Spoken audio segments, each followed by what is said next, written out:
Aprangsi KARDOM kadu kawe Karbitich 2.0 YouTube channel long kelangara do an fans tame lapen pinia video bangke nali tum thumbnail mate title long stame thek pon long ikpo lapen pinia video la bangke la son lo kaheno amonit atum kosonsi kamatha ma lapen kopisi ke klemji alang litum aning ke hangma labangso puthak nali tum phan labangso video long nang than puchini pon ikpo lapen nili jong se labangso video long son soni kaning je jong se chok chede do pulote nalitum pen nalitum mahin pen ang dia po pasi nilining tepono la pen nalitum jong sala bang so YouTube channel la long nang ko hamri milang pulte ke chinghon pen nalitum subscribe ikon la pen adung hes tame bela janri hodak tame nalitum berpon igder lo pulte monon pen nilia jar somle la bang so YouTube channel la long upload tame nalitum mobile long notification ale pen nalitum berta kelong da pranya fan tangte non la bang so aputhak le chethan pono nang la pen lang pono nang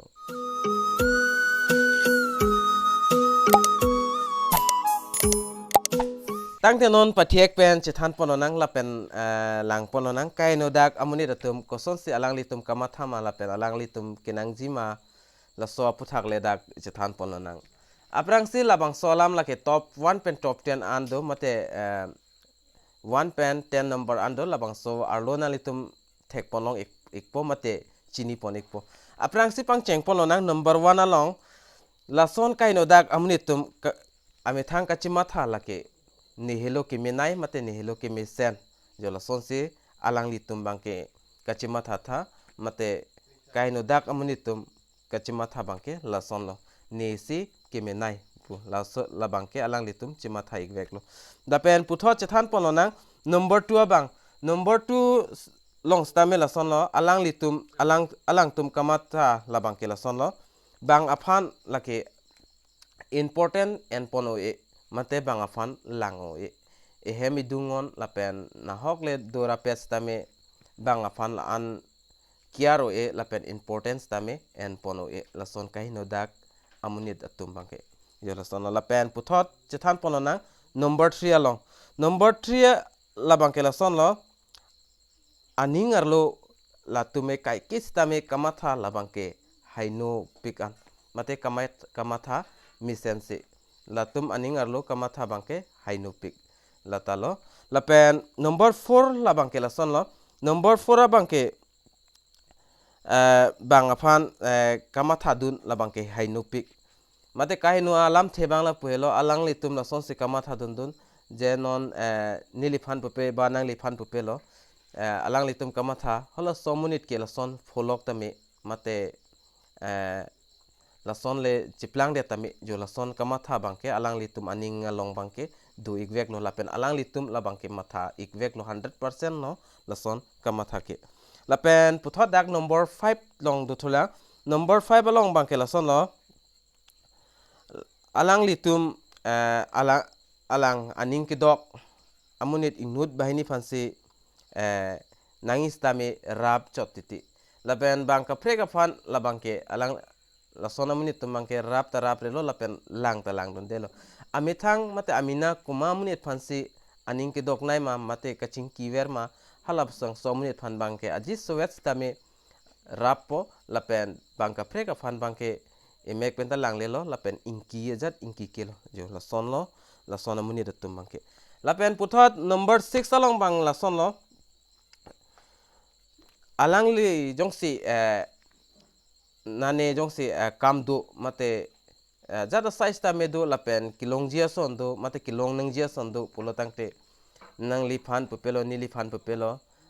lam sampen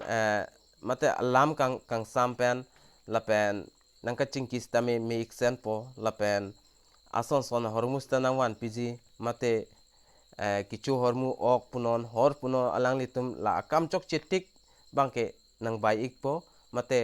lam ekdam misen peno nang chingkiji la penang chithani la pen wang lem det po nang lifan nang kilem det po jong si alang akam jong si chok iglo pulote labangke monon pitke nanele chitong loks tame sa jun sinang mate lang kang sam jun sinang kowe omchu sinang panta lang litum nang pupelo mate nang lang lelo la son las kahino dak amonitum kamatha bangke la pen number 7 do thulang number 7 bangke lason kahino dak amunitum la bangke nang liphan stame nang pahino dak kathek lapen nang phalang no dak kathek alang litum lapen nang ka chubai sonta do ta thek mate nang chubai det ta thek jo la son no la kaheno dak amonit tume nang chubai ta thek lapen nang pahino dak ta thek la son tume lapen number 8 along bang dolang number 8 along bang ke la son amonit tum ke nangli na hokle do pustame do rapet pustame mate nangli lam lapen nangli hem ingsi alam sitame mesen si nang thanji lapen nangli fans tame nang ropik ji la so minute ki mesen la so minute ki la son rap o ba la so minute ke hangaling talong pu la son ekdam mane nangli fan thoke nang ropik po lapen ekdam kosono piye nang li ki do hod bangke ekdam nang li lam bangke than pik po mane la so minute de mesen po jong si nang li hodak pen jong si nang li chetrek lo pulte nang li fit bangke nang li fan bangke nang sorsa po lapen me hino no alam tas tame than tahai la son kahino dak amonit tume ya la son no lapen do thulang dak number 9 long bangke number 9 long bangke la son amonit tum laki kamatha pami pen le kam ki claim kali jat asai le ke claims ta alang litum matha pami me lapen nane le ka chingwai pustame nanane le la son akam alam dostame latume kai alam kang tang pensi ningji lapen kachi bhongji athe siri mate kachi chokduji athe si kiri latum ke kitiata lam kang sam mate matha pami penle kaching wai dunji kali lapen kipu dunji kali kosonsi chibhong longji ma kosonsi kachi theng longi ma mate kosonsi la sono rondo thegi ma jo la sonsi la sona munit tumbangke kamatha pon lapen do thulang non ki jutsi lo number 10 lo number 10 labang solam nang litum arjuji aprang nang litum la non karjut long tang number 1 pen dak number 9 an kolo bang alam si nang litum non ki pholong tang lo mate a hokalam no nang litum labang so a number nang litum labang so komena long pingon lapen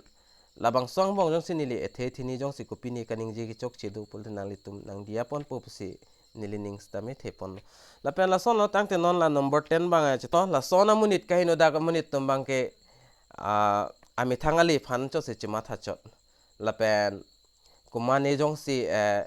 la son hormulong ba la son dolo plote aning stame sudun ikpik lapen aning ki sudun alam bang la son lo hola sumuni de la son long lok le yo ni bang pipo silong le det ma lapen kumane amuni jong si kupine hormu long lok pustan pi bang lalach pujat hede la son bangke do ikpik lo son amuni tumbangke lalas po hormu bangke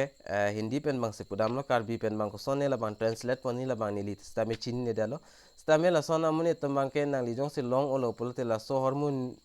ni talong son te jo la son kamatha bangke la tum do ikvek lo lapen kai kes tame do ikvek lo lase pini la number 10 long bang tala an cholo lapen kaheno amonit atum kosonsi kamatha ma lapen kosonsi alang litum aning ki hangma labang so puthak ba na litum stame chini puta hailo lapen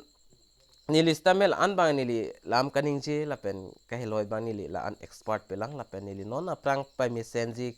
afansi nili hin bestame bor ipon ikpo lapen studios tame mesen avelang lapen micros tame mesen avelang kamera hi huis tame mesen avelang la sinili la an video qualities tame meme de lo lapen la voice qualities tame meme de titilo lapen hola video quality tanili abisi tame export pon per 200 300 la anchot la se mo next time non eprang ke wangji la bangke la anso se kape mi ponji afanili hin pens tame bor ipon ikpola penali tum stame la son non son enali tum na ching hon non la pen na cherab non la anso se eprang kimisenji afan la bangke asipini la top 10 alam thebang la anchot lo la penali tum la bangso alam thepen ko la bangse ahok manali tum la bangso video description mate comment along stame nali tum to igo description along bang tok nang nelo comment along bang le nali tum tok pon igo la number 1 be number 10 ang bong kolobang alam se ahok ma da bangke nalitum tok don igo ตั้งแต่ปีนี้วิดีโอเรามังนี่เลยละสดinformative มันแต่ information วิดีโอบางแกนี่เลยละอันสิกังตอนปนอีกพอแล้วเป็นอาพุทธกับเพลงวิดีโอลงเลยชิตองทุนังดูไม่ทักเมกดูกับเวการบิทิช2.0 YouTube channel ลงเกลังอาราดูอันฟังสตามีนี่เลยเห็นเป็น KARDOM